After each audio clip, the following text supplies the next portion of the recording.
Siamo ritornati sul Calice Nero. Allora, la puntata di ieri, riguardatevela, molto interessante, con Johan Jansson, ex musicista della morte, Sentinex e nonché Demonica. Ricordiamo Martin Schulman, quando si ubriacò, girò il telefonino verso la birra e andò nel cielo. Nei Demonica è stato molto più, come si dice, molto più sobrio. Esatto. Gli Overlord hanno già annunciato che deve bere il leader per fare la videointervista, ti dico solamente quello. Oggi ragazzi abbiamo niente poco di meno che Duane Timlin, che è un batterista veramente di gran talento, ex Bronken Hop, ex Down Fetus, quindi stiamo parlando veramente di Divine Empire, altro progetto veramente incredibile del death metal, quindi stiamo parlando di un batterista tutto tondo. Buonasera Margherita Narca, partiamo a bomba. Perfetto, io intanto avviso il nostro ospite che entrerà a breve. Intanto vi ricordo che siamo online su YouTube, Facebook e Twitch, e che potete vederci anche sul sito voltlab.it, dove c'è la nostra sezione di merchandising.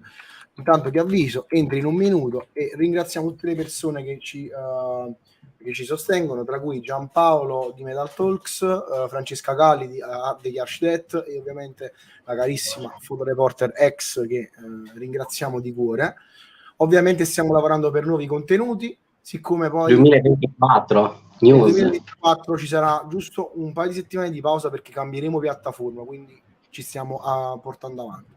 Okay, after some updates in Italian for the members of the channel, we are really proud to have Cryptic Winter, very huge drummer from U.S., big fan, and also we will discuss not only about drumming but his whole career roots and stuff, about his vision of music. So be prepared, guys, for an awesome episode. So without wasting too much time, let's welcome on the show. Hello and welcome to Il Calice Nero. Yeah. Hello, Wayne. Cheers, fellas.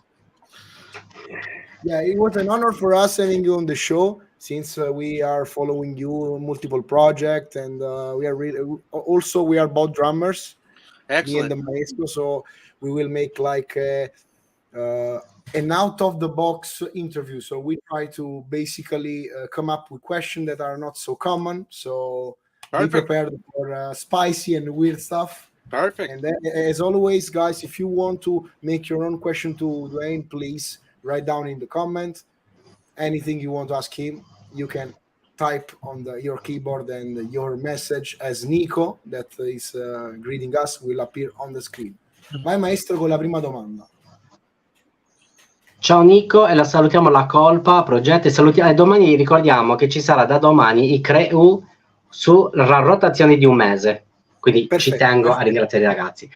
Vai maestro. Allora, Duane, raccontaci un po' da quando hai iniziato nel suonare la batteria, nel senso, le tue esperienze che hai fatto verso il Broken Hope, verso il Deviant Empire, verso il Dying Fetus.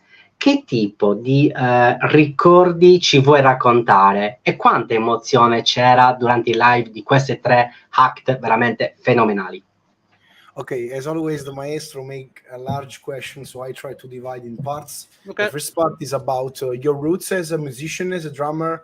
What keep you picking up the drumsticks and play drums? If metal and drums were connected, or you started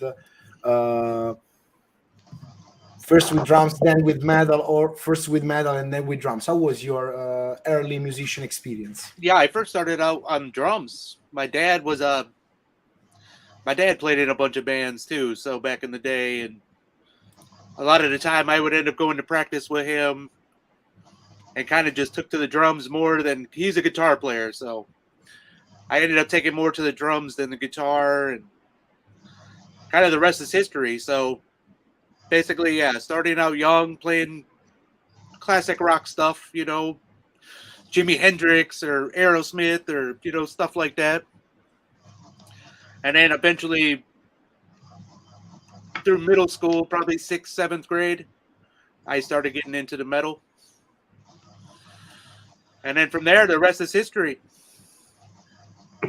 Okay, perfect. Really cool story. We do not have yet like a story like yours from the dead. Someone said always by watching their older brother or some band practice or friends. So it's good when the music will be like a legacy from a parent to a child and so on. So really cool. By the way, thank you Tamusia Tamro for subscribing to our channel. Thank you very much for the support.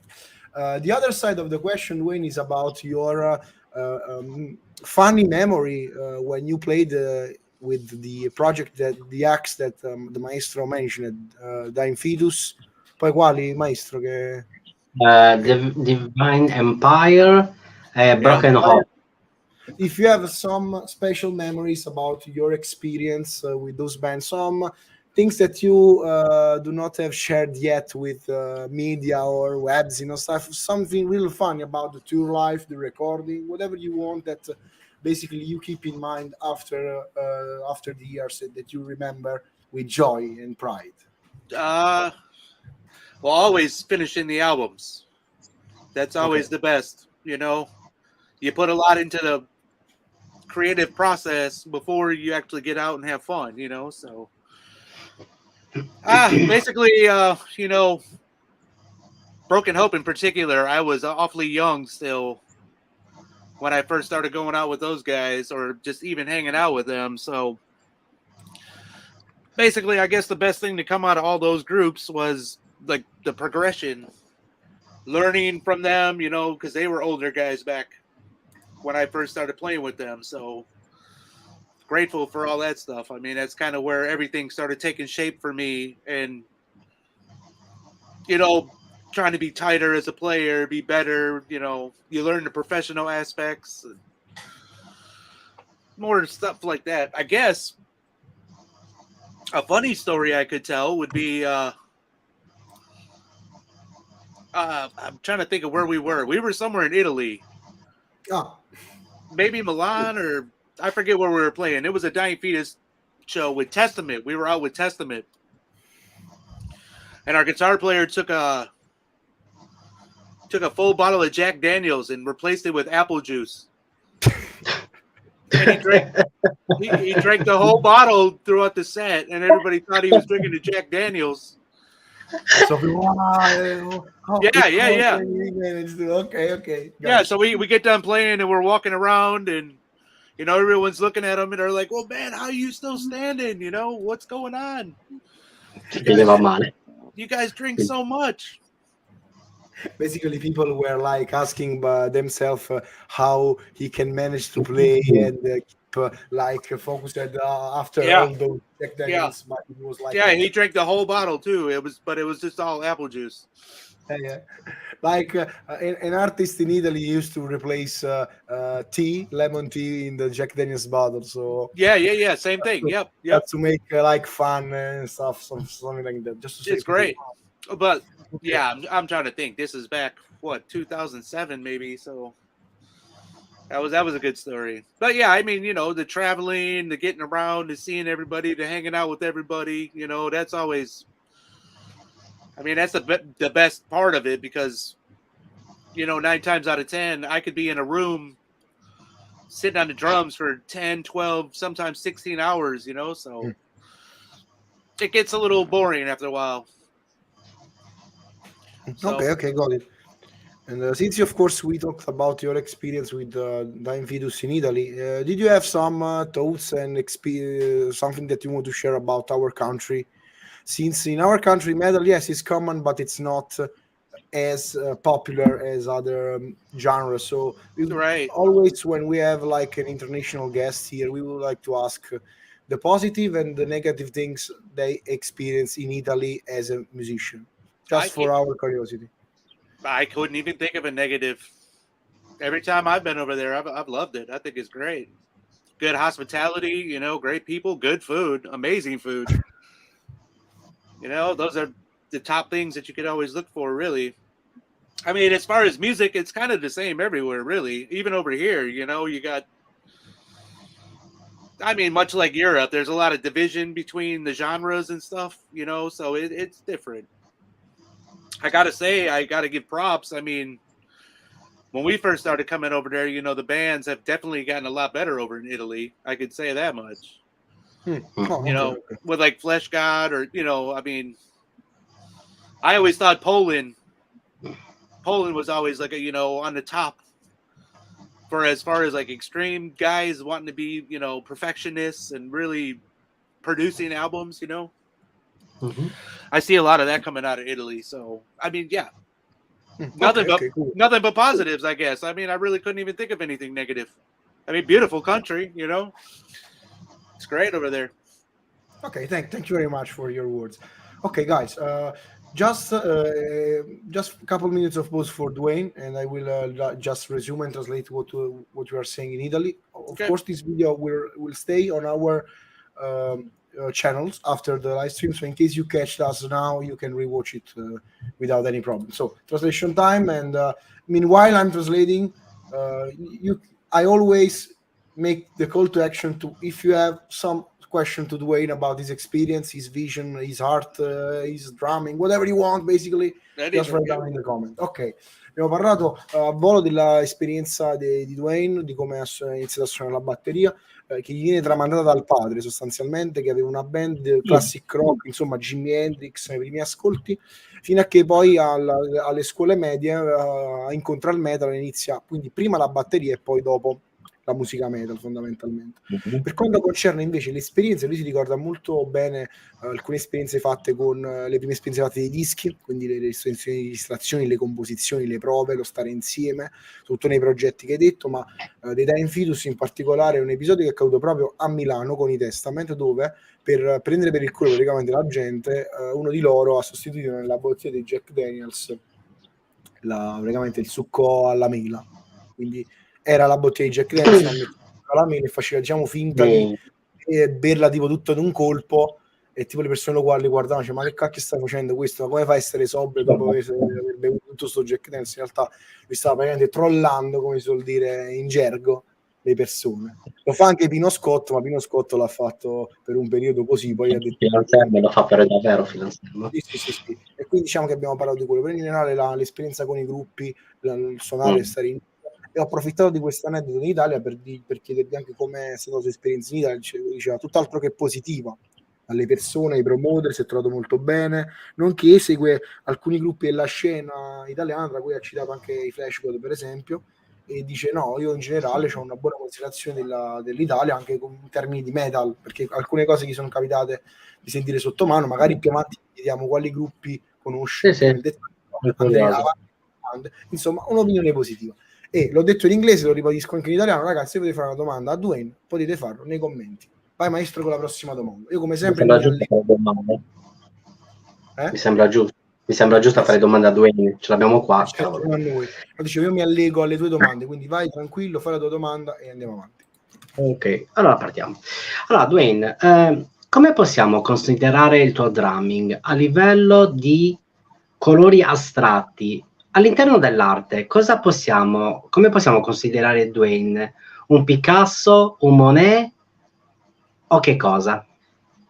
Okay, so another long question that I try to divide in the first place is the maestro is a primitive drummer, so of course he's a lot into black metal, but his drumming is more like a primitive. So we would like to ask you, what are your self-describing of your drumming? What are your influences, and what were your main way to achieve your own way of sound? Because when we announced this live stream on our pages, someone contacted us and say, oh, Duane have his own unique way to express his drumming, his signature sound. So the maestro would like to ask you this aspect of just be yourself and create your personality through the drumming. Okay, yeah, that one's kind of easy. Influences for me would have been Alex Van Halen for one.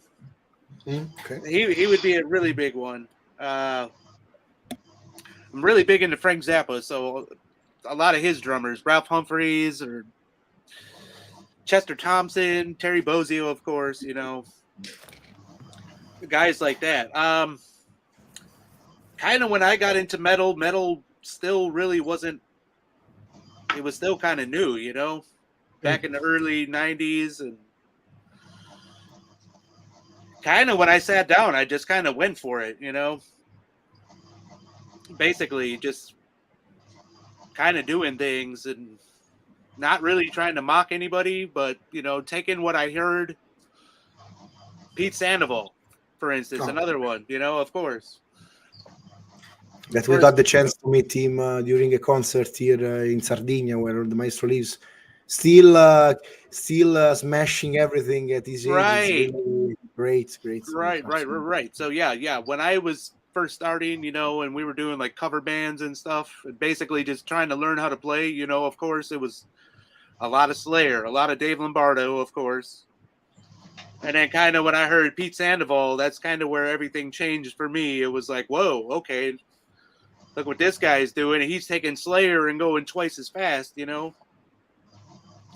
So kind of a lot of that stuff, the cover stuff. And then, I mean, as the years have progressed, it's gotten more and more technical and more different, and genres change. And,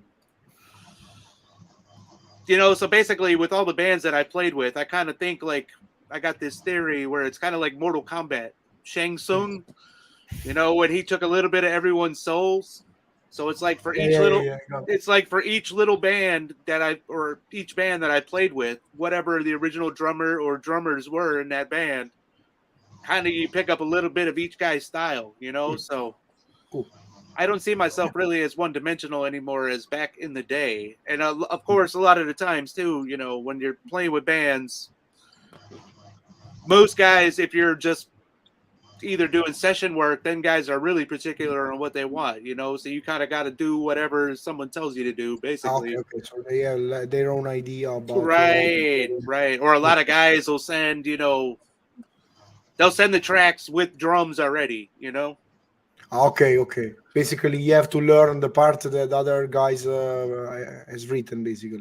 But as far as all the black metal stuff I've done, that stuff has been like all off the cuff. Like Judas Iscariot, when I did that stuff, we never even practiced. We didn't. Basically, we got into a room together. Like, he would give me a couple riffs. He would say, okay, well, these are the riffs. I'll nod at you at the changes. And we would hit record and just record those songs. Oh, like a jam session, basically. So you did like the jamming and like everything. Oh, it was all improv stuff. Your work with Judas Iscariot, which was one of my next questions, was really on point. So good to know about that side of creating their music, since they're like this kind of like magic, you know, because they were like something like I don't want to say ethereal, but something like that. Right. And the second side of the question is about your way to pursue the artistic side of drumming. Of course, the maestro named some of his favorite painters, such as Picasso or Monet. Right. They are his own style. So if you have to compare yourself as an artist in this way, what kind of artist you would like to pick as like your version, but not in drumming? So using like a comparison, parallels, whatever you want. Also play with your fans if you want. Yeah. I like to be diverse and dynamic, I guess, really. So that's my thing, is dynamics. I'm into like epics, kind of like the paintings, you know, artists or just creativity, you know. Again, like playing with so many bands and being around so many guys and personalities and egos, and you know, when you lump all that stuff together, it's kind of you got to find your way through that path, you know. Okay, got it. Okay, perfect. So yeah, definitely diversity and dynamics. I like to be dynamic. Cool. Of course, not the as of course the ignorant on metal drumming. You say, okay, it's only power, it's only noise, the metal drumming, but it's more dynamical as you can expect, and your words are the proof that we are not talking about. But in stages, though, everyone goes through stages. Because I, like, again, going back to the Slayer times when that was just all about just going for it. Yeah, sure. You know, because you weren't playing double bass like Dave Lombardo was at the time. You were just trying to get there, you know. So, you know, it'd be like the guys you'll see. I mean, you'll see them all the time, I'm sure. You know, guys in the backstage, and they're just going for it for hours before they go on stage, you know. like you get to a point to where all that stuff starts dropping off. You know, you get comfortable, you learn how to do everything, and the muscle memory, you learned everything, so you do not need to be like I'm at a stage. I'm at a stage in the game where it's better if I take breaks. You know. Yeah, usually we talked about some episodes ago also with the drummers like Paul Mazurkiewicz, George Collias, for example. In Italy we say George Collias, so I Right. Yep. and they say that also they do not practice too much anymore because also the muscle have the chance to breathe a little bit, so they can be like more focused and not like being stressed about practice. So it's not something that that everyone say at higher level. Of course, you need the preparation, whatever you want, but right. Well, you gotta figure these guys have thousands and thousands of hours of practice time. You know, I mean, me, I'm on a schedule where I'll play with like 4 to 5 bands all at once, and on top of working a construction job. So, you know, I'll work all day and then play with these guys at night, and you know, any given night you're putting 20, 30 hours in with these bands, you know, or a week, I should say, basically. So, but of course, something that you learned and of course your brain knows, because of course it's about the connection between the brain and the arms. Of course, if you have strong connection and big fundamentals, when you practice is good, so you can keep like going on without basically have to be like super I'm not a practice animal. Right. I prefer to practice with a band, for example, learning songs, writing songs. I'm not the guy that sits and say, okay, let's do the single stroke roll 1 hour. It's boring for me. So I'm good at I find those days have come and gone for me. I mean, I did that already. I've been through all that already, you know. So, but yeah, you're right. It's about developing the muscles and the control and technique, and then once it's all up in here, you don't have any problems, you know. I mean, of course, not to say you don't practice at all, but more or less, we have band practices and we do the full band thing, you know. Yeah. Practice smarter, not harder, as someone say. Right. Okay. So, last question before the translation part. Okay. I just want to ask you, since of course you started to play in an era without any YouTube, without any stuff like that. Right. How you developed in the first way the double bass and the blast beat and the skank beat, so the fundamentals of the metal drumming? You learned by songs? You learned by basically watching other drummer? How was your experience approaching the style of metal? Really just, I mean, we used to go to a lot of shows, you know, so, but at the shows, you don't really see the drummer, you know. You can hear them, you know what they're doing. So basically a lot of it was by ear. So basically going back and starting with the Lombardo stuff, or you know, old Overkill, or you know, whatever the hell it was we were listening to, you know. Mainly thrash. I started out as a thrash guy. So you know, Creator, Sodom, Metallica, of course, you know, Megadeth, whatever, all that stuff, you know. And then, like I said, basically, then we found Sandoval, which again, I mean, I guess videos started coming out right around then, early, 92, 93? The MTV videos anyway. So what could have been considered the bigger bands over here, you could like see the videos and kind of get a glimpse of what he was doing. But really, it was just all trying to mimic it, you know. Same thing with like the old Florida scene. You know, take whatever Death was doing and see if you could do it better, you know? Okay, got it. Okay. Perfect. So, guys, as before, translation time. Sorry about my cough. But, by the way, we are keep on track. Okay, we got time in case there is someone that is writing stuff. But anyway, I'm starting to translate. Okay, abbiamo parlato della prima parte di influenze da parte di Duane, abbiamo parlato di Alex Van Halen, per esempio, dei batteristi di Frank Zappa, tutti quelli che sono passati, tra cui per esempio ha citato Terry Bozzio, eccetera. Dice che il gioco è cambiato quando ha sentito un certo Pete Sandoval, che il maestro anche incontrato dal vivo, e che poi ha dato tutta questa spinta. Lui ha iniziato col thrash metal, e poi ovviamente si è spostato più verso il death, eccetera. Però alla fine, più che altro, lui è arrivato in una situazione dove non è che pratichi così tanto la batteria, nel senso che lui ha le sue sessioni di studio, ma lui dice che lavora la mattina, poi ha tante band, quindi la tecnica la mantiene così. Poi dice tutto: io non sono una persona ossessionata da fare troppa pratica, eccetera. Io, una volta che ti fai le basi, ti fai le ossa, ti fai le fondamenta, le fondamentali, no? Del drumming, tu lo puoi fare. Siccome, ragazzi, essendo il batterismo una sezione molto fisica, alla fine sono connessioni tra cervello e arti. Una volta che le connessioni sono fisse, e questo lo spiega tecnicamente anche un batterista italiano che poi avremo nel canale, che poi no, vabbè, non vi spoileriamo niente perché lo sto contattando. Tecnico, dice, alla fine queste situazioni servono, cioè non è il tipo che si mette tante ore, anche perché c'è anche un rinnovamento muscolare anche nel fare pausa, quindi lui preferisce fare jam, fare suonare.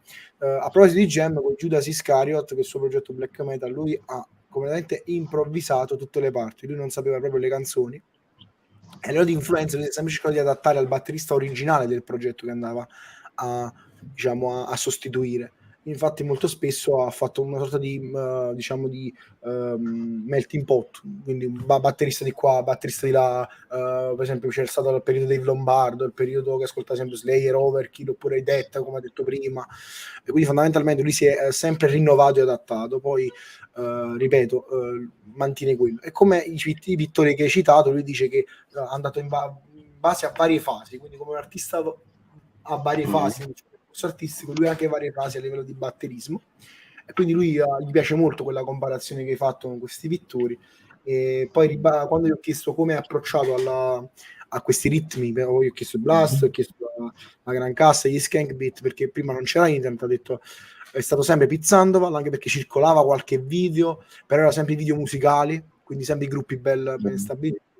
Negli show si provava a guardare la batteria, ma comunque il batterista è dietro, quindi non sempre c'è l'accesso, insomma una questione un po' particolare, quindi però ha citato di nuovo, e lui ha usato il termine, cercavo di mimare, quindi di imitare quello che il batterista in quel momento per creare questa cosa.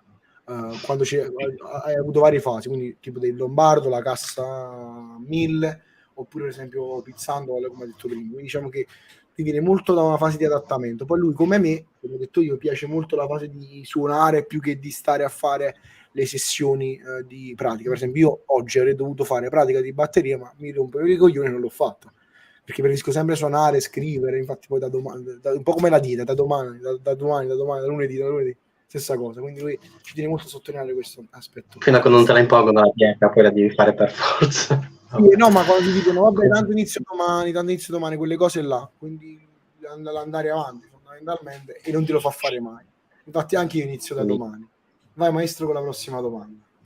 Domani è sempre il domani del domani. Oppure dico, riaccolgo l'invito, però questa è l'ultima volta che lo faccio. Se volete scrivere domande, non vi mordiamo, non vi facciamo male. Vai maestro con la prossima domanda. Aspetta, il batterista stai dicendo quello degli Anormale? Non ho capito, scusami. Il batterista che stai dicendo prima, quello degli Anormale? No. Suonava con gli Embryo, suonava con tante cose. Mo suona con i Cataclysm. Ah, ok. A little spoiler about next episode, we say in Italian, so... No, ho capito. Chiudiamo qua, ho già capito. Allora, Mr. Duane, ci puoi decifrare il tuo drumming su come una persona psichiatrica potrebbe intuire il tuo talento? Okay, basically the maestro about your drumming, your style, and also the record that you recorded back in the days. In this spot there was like the question about how did you guys make with Judas Iscariot, but you already answered, so we changing the question just to ask you different things. If you have like the chance to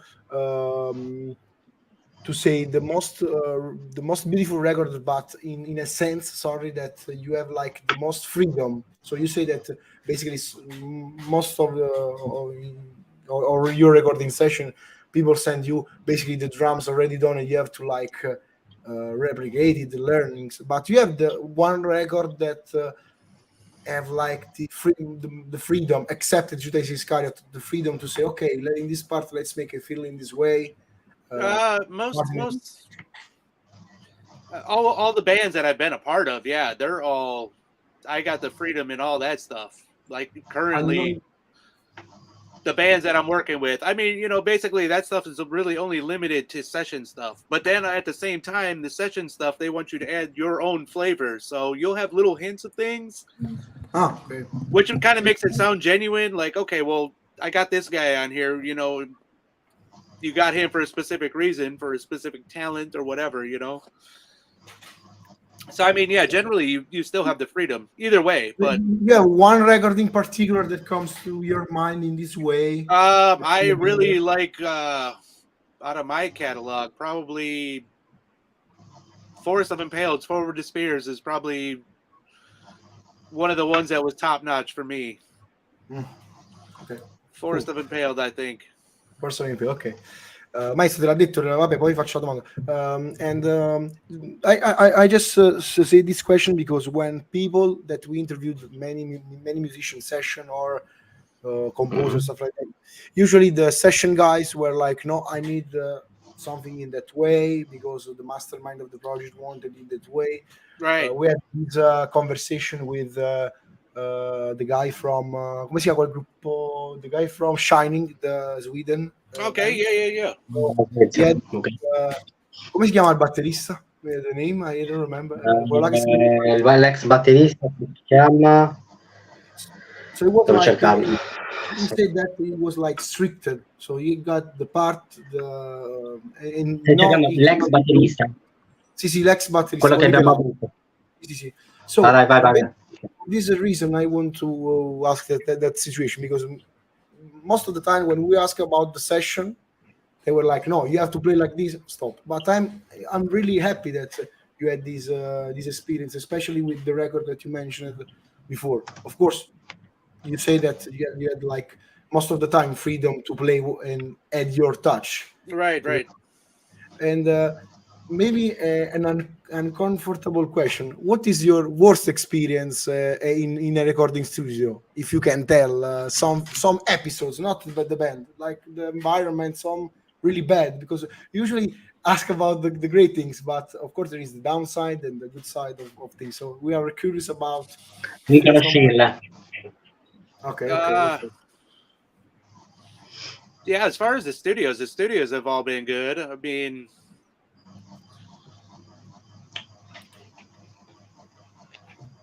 yeah, not one sticks out in mind, really. I mean, without saying names, of course, no problem. Yeah, I guess I mean, kind of the worst scenarios are when you let's see here. Okay, I do actually have one. I did a specific black metal album, and I was actually at practice with one of my other bands at the time, and this guy came in unannounced. And he's like, he was in New Jersey, so he flew up to Chicago. Unannounced, basically was like, hey man, I'm in town, can you record this album for me? Like so like a surprise, actually, like the very next day. And how you managed that? Actually, how was that was just a free-for-all. Go in, basically it was another one of those scenarios where it was like, okay, you go into the studio, you hear the track, you kind of chart it out, get an idea what you want to do, and then you just track it. Oh, okay. So like an improvisation, so feel the moment. Just on the spot. Yep. Yeah, we know bizarre episode as, for example, renowned drummers that have replaced their recording with samples and MIDI drums. So sure. the band spent money to rent the studio to record, and the producer, I want to change it. But right. I think that a strange episode as record on the flight was the first time that we heard that.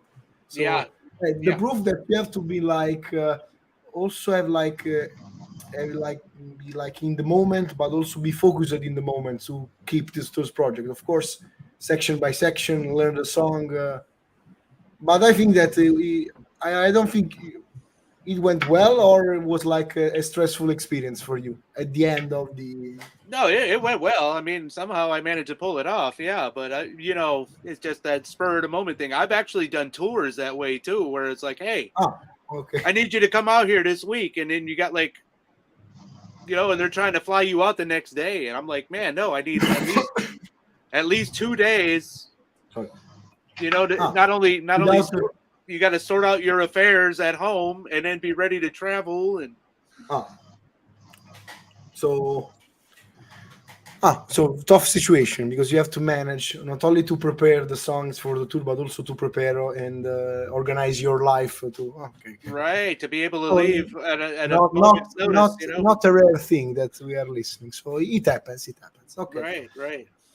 As before, Duane, we are going to the last part of this video podcast. So I'll take a moment to translate as I did before. So by the way, thank you very much for your answering our question. We hope that you can find them interesting. We are really having a blast sharing the experience together. So we hope that you are liking the interviews so far. Yes. Ok, perfetto. Allora, abbiamo parlato un po' di tutto, di situazioni strane in studio, band che viaggiano da una parte all'altra all'America, lo chiamano e fanno ciao, puoi registrare la batteria, e il giorno dopo deve registrare, o di situazioni dove deve preparare tour e lo chiamano il giorno prima per il giorno dopo e devo imparare, che ne so, 2 ore di set list, faccio un esempio.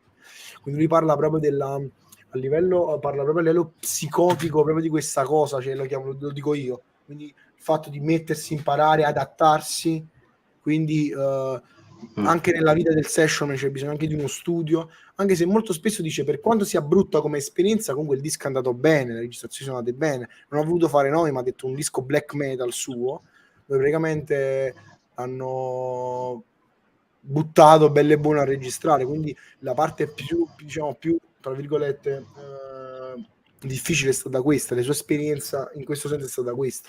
Però dice che comunque non è la prima volta che l'ha fatto, gli è capitato più volte, però sai, la prima volta è stata abbastanza scioccante, perché comunque ha dovuto prepararsi un disco o un tour in pochi giorni, quindi il lato più psicotico, tra virgolette, può essere inteso in questo modo. Ok. Per quanto riguarda la situazione psichiatrica che stavo dicendo prima, poc'anzi, l'ho appena tradotto. Il disco quello. No, pensavo che No, era ho fatto un ragionamento sul prepararsi, sull'adattamento, e quindi l'ho detto, cioè nel senso che non c'è altro da dire se non appunto un plauso, e poi ho colto l'occasione per ringraziarlo che ha spostato l'episodio per noi ed è molto disponibile per rispondere alle domande. Duane, quali sono i batteristi? Devi nominare 2 batteristi che vorresti fare una jam session verso il jazz, però questi due batteristi devono essere obbligatoriamente black metal, però non so se li conosci, anche inserire il batterista dei Celeste. Ho capito. So was like I was laughing because the question is pretty weird, but I think it's funny. If you have the chance to bring 2 other drummers that comes from the death metal, the black metal genre, to create like a jam session, but jazzy not jazz, but jazzy oriented, so not metal, and of course you are part of them, which one you will pick to make like this strange ensemble for the occasion? Boy, that's an easy one. Well, Derek Roddy for one. Okay. He would be a guy that could definitely create some things.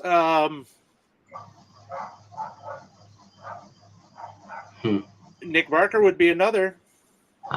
Nick Barker, okay. Nick Barker and Derek Roddy. By the way, a huge greeting to Derek that we had on the program, one of our first episodes actually. Very cool episode. Like we did like mostly 3 hours of live show, because he was like talking and we were like right listening, because he's like the wisdom of the metal drum. Yeah, man. Yeah. No, we've hung out a lot. Well, I had to learn all his music, of course, you know. I can imagine I was the situation. in terms about let's switch kind of question, more nerdy one. Do you have like your own favorite setup, your favorite symbol kind of way? Because of course when we did like this question, some people likes very bright symbols, or people dark symbol, or a mix of them. Which is your setup right now, and your like best setup in general about drum cymbals and pedals? I've had pretty much the same setup for at least the last 10 years. I got one that I felt comfortable with. So I basically run a normal 7-piece kit. So 3 up, sometimes 2 down, double kick. I prefer to double bass the big kits. And then basically my cymbal setup, I got a little bit of everything on every side. So China's on both sides. 3 crashes across, couple splashes, because I do like the technical stuff. So even I don't know, I've been doing a mix of a lot of things, doing a lot more black metal now than I have been in recent years. So kind of my setup, it kind of just works with everything I do. So I could switch, do the brutal death metal or do the old school death metal, or be ready to do black metal all at the same time. So yeah, I just found a setup that works for me. Basically the same thing on every side. So I could do something with each hand on every side.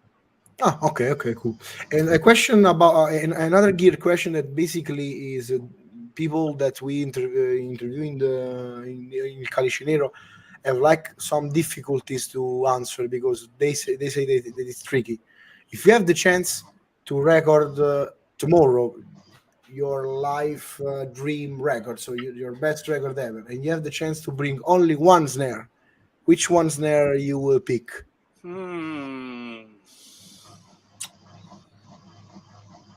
Let's see. I used the old. It wasn't even old. It was a Slingerland Piccolo. Oh. Is what I used on the Dying Fetus album, and with a Black Max head on it. Oh, so the one of the Phalum. Yeah, it wasn't Phalum. It's the, what did they call it? The Kevlar. Oh, yeah, okay. And I don't know, man. That thing, I got the best sound I possibly ever could, and it's such a cheap snare too. It's not even very expensive. Maybe $100, maybe. Piccolo, you mean the? Yeah, it was only what I think like a 4.5, something like that. Oh. So it was just, it was about an inch under what a normal 5x12 or whatever. And I think that was my favorite snare sound. You crank the head, or you try to, so you tune the better head in case of different genre, or you have like your own tuning style? And I think for that album, I pretty much maxed it out. Yeah, almost, just about. Okay. But I mean, again, it's one of those things, man. It's gotta, like a guitar, you gotta have a tone to it, So basically, I change it up depending on what the project is. So Okay. And I sorry if I don't get it before, but it's a wood or a steel or it was a steel, yeah. Steel. Okay. Yep. If you can, it wasn't Slingerland either. It wasn't Slingerland either. It's Rogers. I still have it. Rogers. Okay. Rogers. If you had the chance to take a picture and send to Alan, I will really curious, because I'm a freaking gear nerd. So yeah, I definitely can. I would like to know, because in my arsenal a Piccolo snare is missing, so I'm finding the right one. Okay, thank you, by the way, about these details. And we are getting to the last part of the interview, so we translate what we said to the guys that are watching. Ok, abbiamo parlato anche un po' di setup, e ti stupirà la domanda. Praticamente la jam session la voglio fare con Nicholas Barker, che tra l'altro salutiamo, e vi rimandiamo al GoFundMe. I just say to the people that there is the GoFundMe of Nicholas Barker, so we put the link in the description. Try to support whatever we can. That's my brother, man. Yeah, sure. One of the great guys on the planet. Yes. So I will big up for Nick. And Nicholas Barker e Derek Roddy, che tra l'altro abbiamo avuto in puntata, e vi invitiamo a recuperare. Tra l'altro nella nostra puntata ci ha dimostrato brevemente il suo metodo di accordatura, quello che usa nei DVD, quindi se vedete le nostre 2 ore di diciamo di diretta, vedete questa cosa. Poi ho chiesto un po' di diciamo il setup. Lui preferisce avere per esempio 2 casse per un fatto di suono e di feeling, 3 tom, 2 timpani, e gli piace avere il set speculare, quindi i stessi piatti da un lato, dall'altro, effetti, china da entrambi i lati, crash varie, perché lui vuole avere un set versatile per i generi estremi, quindi può passare dal black al brutal death al death metal classico. E io ho chiesto: se devi fare il miglior tuo disco della tua vita e puoi portare un suono rullante, di solito nelle sessioni si usano vari rullanti, qui ha un rullante che si chiama piccolo, ossia quello là con la dimensione e il fusto corto in metallo, della marca Vintage Rogers si chiama, che è un rullante anche molto economico, che però lui utilizza questa pelle in Kevlar che si chiama White Max, che sarebbe una pelle per la marcia che fa Remo, simile a, ci sta Remo White Max, Evans Hybrid, per farvi capire la tipologia. E sostanzialmente lui utilizza questo rullante e lo accorda diciamo in base alle esigenze. Il rullante di Dying Fetus è stato fatto con questo rullante, tra l'altro anche economicissimo. Io ho chiesto se poteva mandarmi delle foto in privato, perché a me nel mio arsenale manca proprio un rullante di questo genere, che tra l'altro viaggiando e facendo i tour in aeroporti eccetera, avere un rullante piccolino e portarselo il bagaglio a mano non tanto profondo aiuta nei costi di, diciamo, di spostamento.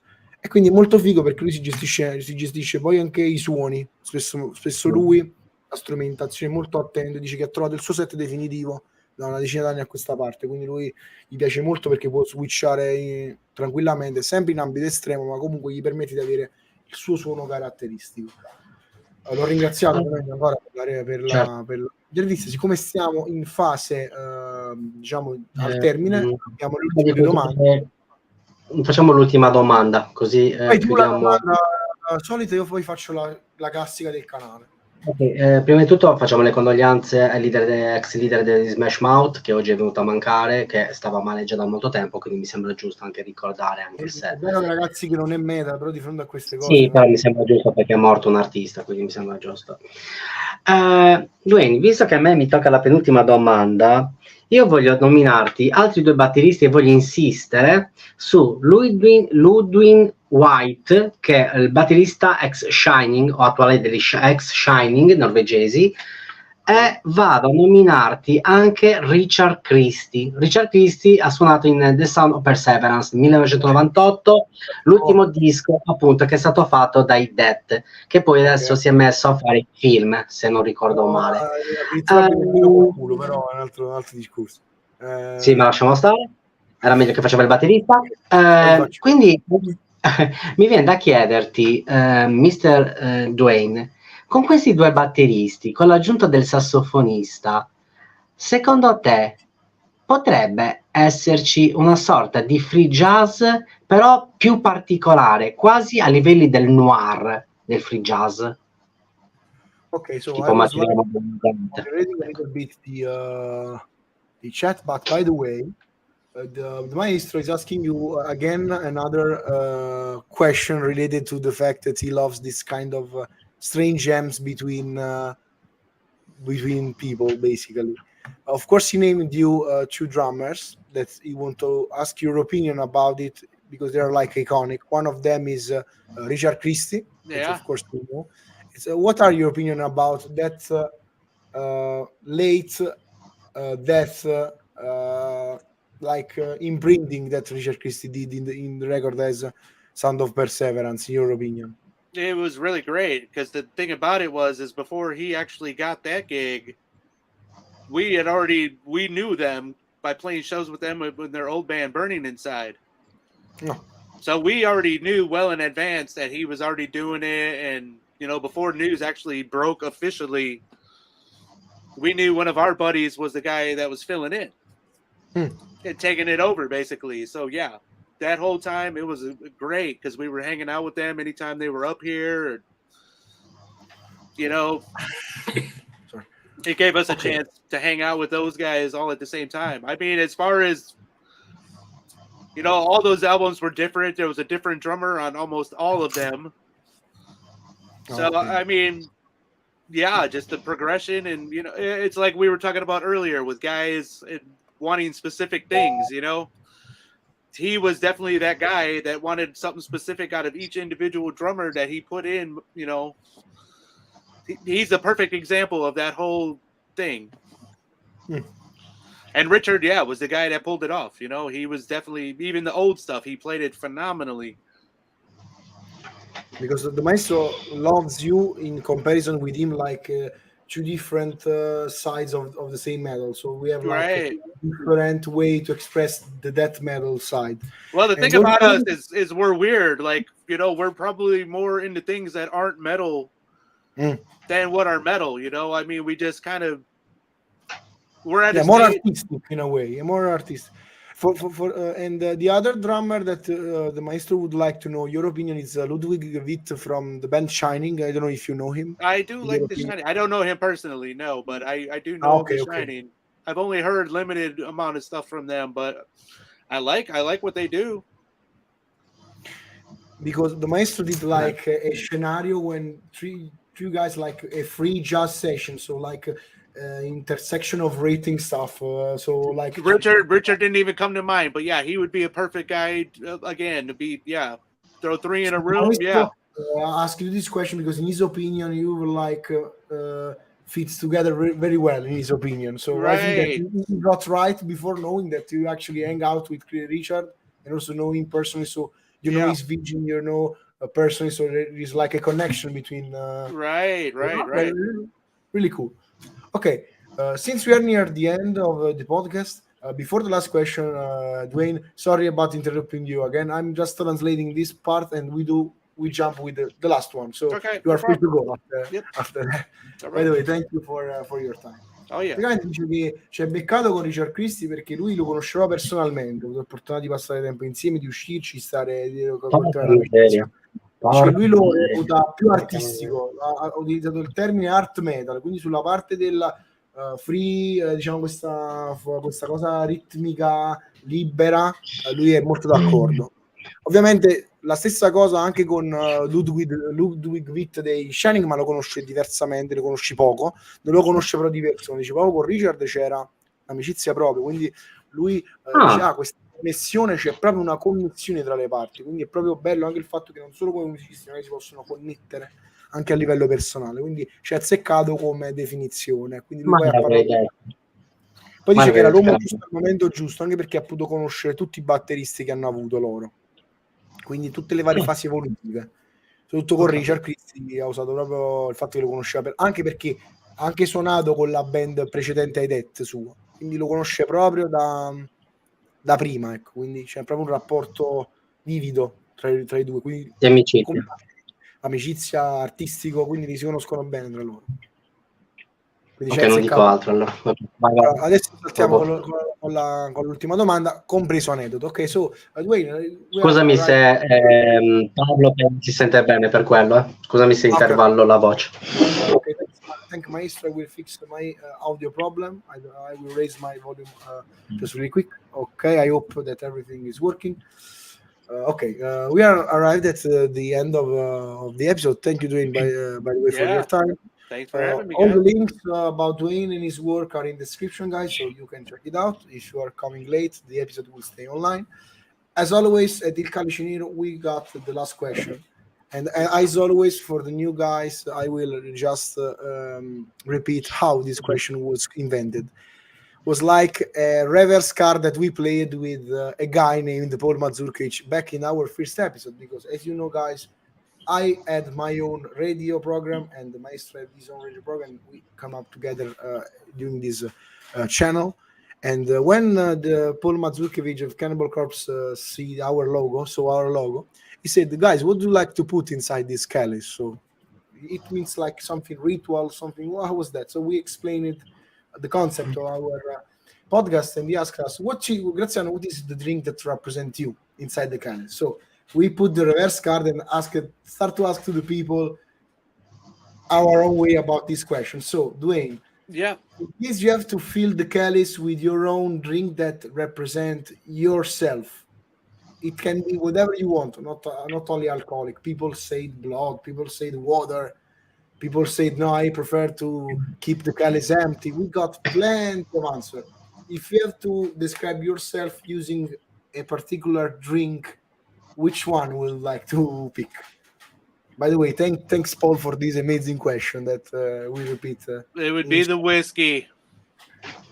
Do you have a particular one that you want us to recommend, or just a regular one? I like the Crown Royale. Ah, ok. Whisky Crown Royal, dice. Whisky Crown Royal. Non lo conosciamo. I'm not edgy enough for the blood and all that stuff. I see enough blood. No, we got. Ma cos'è scozzese questo whisky? Cosa inglese? The maestro is asking about the origin of this whiskey that you recommend us. Is it English, American, Scottish? Canadian. Okay. Canadian. Yeah, Crown Royal. Canada. Yeah. Crown Royal. It's not so good. I think I'm also the outsider because I'm also a straight edge guy, so I'm the total opposite word. But it's not so common in Italy, this stuff. So we do not know. Nice. So you have your own new drink to try. So after. No, devi scrivermelo in privato poi. Devi scrivermelo in privato, di mandarmi il nome. This brand of whiskey, the maestro said, is not so common in our area, so we will no, it's looking not. Forward. Yeah, now that I think about it, it's really not. Europe is weird, man. You got a lot of mystery bottles over there with no labels and. Yeah, sure. The handmade stuff, you never know what you're getting over there, right? Yeah, sure. Also, in our region, for example, he's from Sardinia and from the south. There are some liquors made with lemons, some stuff mixed with fruit. So we have. Yeah, the Africa. Yeah, there's something I want to try. I can't think of what it's called, but they make it out of the bananas. I never heard that. Yeah, it's made somewhere in Zimbabwe or somewhere in the jungle. Some tropical booze, actually. It's all natural too. Yeah, it's made from bananas. Yeah, sure. And they use a little bit of something, ether or something, to boost it up. And yeah, I've been wanting to try that. Don't worry, guys. The maestro will do his own research because he's one that is really into that stuff. He loves to enjoy this kind of stuff. Okay. Absinthe once too. Yeah, I did absinthe in Austria once, and it didn't work out very well. Maestro is approving the absinthe because he's one of his favorites. We got a little out of control with it though. So basically, someone that eats like a fist in the chest, basically. So really, it'll ruin your week, basically, if you drink too much. Let's put it that way. Okay. I had a very rough time. I can imagine basically the hangover of the next day and stuff like that. The whole week. It cost me a whole week. The whole week. So, okay. And I had to play every day. We had no days off. And then I got sick in Paris. So yeah, it was a bad week. I can only imagine how you can manage to. It wasn't easy. It wasn't easy. I'm sure. So, but you did it, so it's great. It's great. Perfect. By the way, guys, thank you Duane too much. Thank you very much, Duane. Ti aspettiamo una seconda parte. La seconda parte. I would like to organize in the future a second part. Yes. Basically asking whatever we cannot ask you in the first part. So thank you for your answers. And yeah, guys, check out Duane. Link in the description. And thank you. I don't know which time is in your place, but we are evening, so dinner time in Italy, and we would like to wish you the best. And see perfect. You soon. You guys have a great evening, and hope to see everybody soon. Yep. Thank you very much, Duane, and until next time. All right, thanks, guys. Bye, Duane. All right, bud. Abbiamo avuto Duane, grandissimo batterista, e ci ha raccontato delle cose. Traduciamo velocemente quello che ha detto. Questa marca di whisky si chiama Crown Whisky, è canadese. Dice che ho anche l'assenzio, dice che a Parigi si è fatto una bottiglia di assenzio, è stato male tutta la settimana e doveva suonare tutti i giorni, quindi è molto difficile.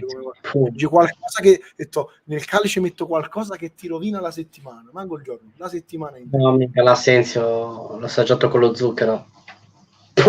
Mica cosa schifosa come quella mai assaggiata. La cosa divertente, come vi ho detto, io non bevo manco e faccio le domande, quindi c'è anche autoironia nella. Ma lascia appena. Guardate, raga, non bevete mai l'assenzio con lo zucchero perché è la cosa più schifosa al mondo. Calda. lo zucchero aumenta anche la gradazione alcolica, mi pare, quindi cioè, fa ancora, cioè, nel senso che più che altro serve per spaccarti il fegato. Era caldo. Maestro, ma come la pubblicità i peggiori bar de Caracas, Invece il bar sì, di Caracas che muori anche. Visto che abbiamo avuto Duane Timlin, che è è stato il batterista anche dei Dying Fetus per un periodo, Session Man, Judas Iscariot e tante band. grazie. Ha messo tutti i link maestri in descrizione. E niente, abbiamo anticipato un po' l'orario di programmazione, ma come vedete lo spettacolo non si ferma mai. Seguiteci sulle nostre pagine YouTube, Facebook e Twitch, perché c'è la programmazione completa e il maestro magari vi dirà delle cose. Comunque lo dico adesso, il batterista che fa il ragionamento sui muscoli è James Payne, batterista italo-americano che ha suonato con come si chiamano? East from the Moat, per esempio. Adesso suona con i Cataclysm, che so che a te non piacciono, però lui è un bravo batterista. No, allora, non mi piacciono i Cataclysm, però sono grandi musicisti. Ci mancherebbe altro. Allora, domani c'è la puntata. I nostri abbonati, no? Voglio ringraziare gli abbonati ancora per il loro sostegno. Assolutamente. E ovviamente, ragazzi, ci saranno delle novità. Stiamo lavorando per, ripeto, come detto all'inizio, una nuova piattaforma che però vedrà la luce al termine del ciclo dell'anno solare, perché comunque del ciclo. No, il ciclo solare stavo dicendo. Il ciclo femminile. No. Nel senso che comunque stiamo cercando di migliorare la piattaforma, migliorarci, insomma, in questo senso. Quindi, se avete delle critiche costruttive, scriveteci, aperti a tutto, ovviamente. Ma il maestro ci ricorderà brevemente, intanto sto tossendo come la Madonna oggi, scusatemi, il maestro ci ricorderà brevemente i prossimi appuntamenti. Allora, domani ci sarà Jason Doss dei Krieg, gruppo black metal, black death metal, che sono ancora in circolazione, che lui non so se suona ancora. I Deriva, che è un gruppo punk. Ci stava pure Duane nei Krieg. Mi sembra di sì. Poi ci saranno i Deriva, un gruppo punk hardcore italiano, cantato in gli Eternal We 3 ci saranno. Poi ci sarà, questi sono il 6 e l'8. Poi ci sarà il 10 Chris Barkensio, un altro batterista molto interessante. Il 10 settembre abbiamo la nostra prima band che ha deciso di aderire al progetto Video Premiere. Quindi vogliamo ricordarvi che, come alcuni canali rinomati tipo Slam World Wild, Hardcore World Wild o Circle Pit TV, abbiamo deciso di lanciare anche noi il nostro programma di video premiere. Quindi se voi avete un video da lanciare, volete lanciarlo e promuoverlo, potete contattarci. L'iniziativa è gratuita, quindi mettere il video e fare la premiere è gratuito. Poi se volete fare promozione sul canale con sponsorizzate, siccome io le faccio anche per mestiere mio, insomma, mi trovo a farle. Abbiamo avuto delle band che l'hanno fatto per fatti loro ed è andata molto bene come riscontro. Vogliamo proporre pure alle band che ci contattano al prezzo di costo, quindi la sponsorizzata costa tot, voi coprite i costi tot. Non c'è lucro da parte nostra, se non il piacere di creare un nuovo servizio per le band, sempre gratuito, però se volete la pubblicità a pagamento dovete darci solo il contributo per permettere di fare la pubblicità a pagamento. Non c'è una cosa da parte nostra, poi noi vi manderemo tutti i report, tutte le spese che si fanno, eccetera. Quindi contattateci in privato. Inauguriamo il primo progetto che ha deciso di inaugurare questo video premiere, è il progetto che si chiama Sun The Science Alone, che per chi non lo conoscesse c'è il musicista Treble, che è il chitarrista del gruppo spagnolo Dawn of Tears, che fanno death metal, che hanno aperto qualche anno fa il tour dei The Black Dahlia Murder. Quindi è un artista che è ben avviato e siamo contenti che ci abbia contattato subito per il video premiere. Poi da cosa nasce cosa, e poi uscirà l'album sotto l'arte produce, ma questo ve lo diremo avanti. Quindi inauguriamo il nostro servizio di video premiere, contattatemi o contattateci sulle nostre pagine tramite le mail, tutto in descrizione, come abbiamo già spiegato nel post. Iniziativa completamente a supporto delle band. Se volete essere intervistati, contattate il cattivo maestro, che è responsabile della pianificazione delle puntate, abbiamo tante puntate da recuperare con tante band che abbiamo dovuto spostare, quindi un po' di pazienza, però facciamo tutto. Quindi per il merchandising dovete contattare me, per il video premiere dovete contattare me, per la webzine dovete contattare il maestro, per le puntate dovete contattare il maestro. Ci siamo divisi i compiti, se no tra prendere puntate, spostare puntate, andiamo in confusione, quindi ognuno di noi due farà una cosa. E poi colgo anche l'occasione per ringraziare tutti gli amici, Giacinto, Get Ready, Adimer. Che Get Ready è tornato, pensavo che era in Scozia oppure nelle Maldive, invece è tornato. Praticamente tutti questi amici che quando io purtroppo non posso esserci aiutano il maestro, anche Arrogat, ringraziamo per l'arte oscura, sì, ci permettono di mantenere una programmazione continua. Vi dico la verità, c'è stata anche qualche discussione sempre pacifica tra me e il maestro, perché secondo me il maestro ne fa un po' troppe di puntate, però vogliamo recuperare tutte le band e permettere a tutti di essere sul canale, soprattutto ai gruppi nuovi. Perché stanno in tour adesso, ho notato. No, non ho capito? Cioè ti stanno portando in tour adesso addirittura. Proprio adesso. Sostanzialmente dietro le puntate che magari si fanno anche più al giorno, che il maestro si organizza, oppure io mi organizziamo, c'è sempre il fatto di garantire una promessa fatta alle band che comunque ce lo chiedono, o noi chiediamo e loro dicono oh, ma l'intervista ci avete chiesto quando la fate, e permettere appunto di smaltire un poco per diciamo non portare troppo a lungo il fatto di fare le puntate, perché poi immaginate un gruppo che contatta e deve aspettare 6 mesi, no? Perché questo non ho detto. Certo. Vabbè che sto facendo già il calendario di dicembre. Mede Nera, grandissimo. Anche quest'altro progetto lo avremo, ragazzi, mi raccomando. È un progetto allucinante, veramente figo, perché però, a breve verranno rimesse le playlist a ottobre, quindi preparatevi. E Mede Nera veramente fa tantissimo piacere che c'è questo progetto, veramente merita. C'è in distro, verrà preso anche il materiale nuovo è uscito di Mede Nera. Veramente un progetto fantastico, veramente ve lo straconsiglio. A fine puntata un consiglio di canale amici. Com'era il canale? Com'era il canale che mi stavi dicendo in privato? Com'è? No, te lo dico. Allora, salutiamo Black Metal Iskrieg, che salutiamo, ve lo riconsigliamo. Vi salutiamo. Il canale che dicevi in privato era Si stava meglio quando si stava metal, che è un podcast su Spotify molto interessante. Secondo me li conosci pure, perché i ragazzi scrivevano per qualche rivista che tu frequentavi assiduamente. I nomi non me li ho scordati, scusatemi, perdonate. Stava meta, i nostri partner che vedete in fondo e in descrizione, e vi ricordiamo che a breve ci saranno ulteriori novità, però volevamo rinnovare intanto il servizio video premiere, quindi contattateci volentieri, veramente. Una cosa che voglio ribadire nel caso Seguici: non ci sostituiamo o non vogliamo andare in competizione ad altri canali che noi stimiamo tantissimo, tipo non ce ne frega un cazzo nelle competizioni con nessuno. No, anzi noi supportiamo questi canali tipo Museo del Black Metal Italiano, che stimiamo Roberto. Esatto, perché salutiamo.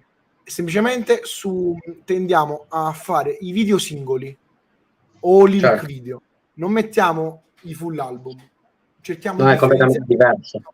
Faccio un esempio: avete presente Black Metal Promotion, Hardcore Worldwide? Vogliamo fare la stessa cosa.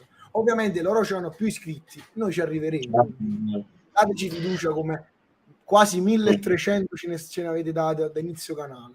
Infatti. Una cosa che vi voglio ricordare: ci saranno anche i Broken Up il 10, ragazzi, non seguite l'intervista, è stata rinviata varie volte. Due volte. Gli orari quali sono? Così diciamo tutti gli orari. Allora, Barchensio è dalle 19 alle 20 orario italiano, e dalle 21 alle 22 orario italiano Broken Up, quindi non perdete il mattino esce ok, no, niente. Capita che alle 10 del mattino i Broken Up così ci sparano, quindi arriva la notifica a tutti voi iscritti se avete messo, se avete cliccato sulla campanellina, e vi invitiamo di cliccare sulla campanella. E vediamo un attimino.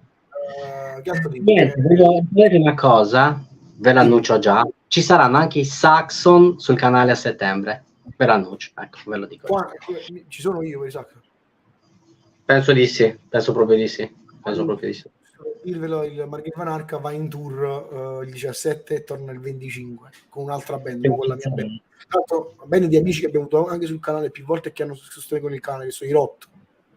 Quindi salutiamo pure, che supportano il canale da quando è nato praticamente.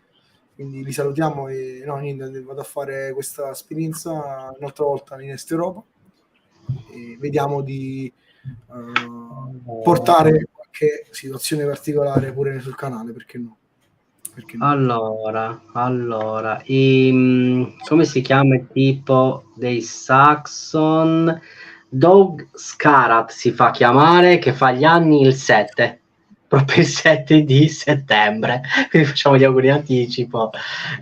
Ci sarà appunto lui come appunto interlocutore per i Saxon.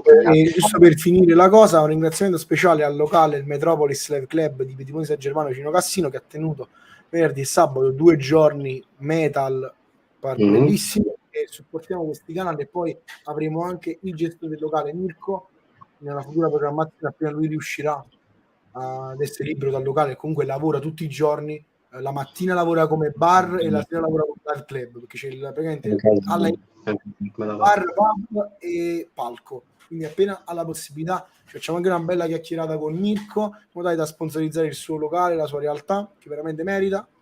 E che altro, maestro? Penso nulla. Vi ringraziamo per il supporto. Tutto qua. Vi rimandiamo ai prossimi episodi. Condividete questi video se vi piacciono con parenti, zii, cugini, nipoti, nonne, bisnonne, anche se sono morte, fregate, ve ne andate al cimitero, pregate, fate vedere il canale. Condividete il video, a parte gli scherzi, condividete il video e soprattutto fateci sapere nei commenti cosa ne pensate e le critiche costruttive. Detto ciò, benvenuti a casa nostra. Questo è il Calice Nero. Io sono Graziano il Margherita Vanarca, Alan il cattivo maestro, che va con il suo solito epitaffio. Vai, maestro. Salutiamo Danny Walker, non dimentichiamoci di salutare Danny Walker, grandissimo batterista e grandissima persona, veramente. Allora ragazzi, grazie a tutti, il grande spettacolo si ferma mai, il sacro codice Doane 000, la morte vi renderà liberi. Au revoir.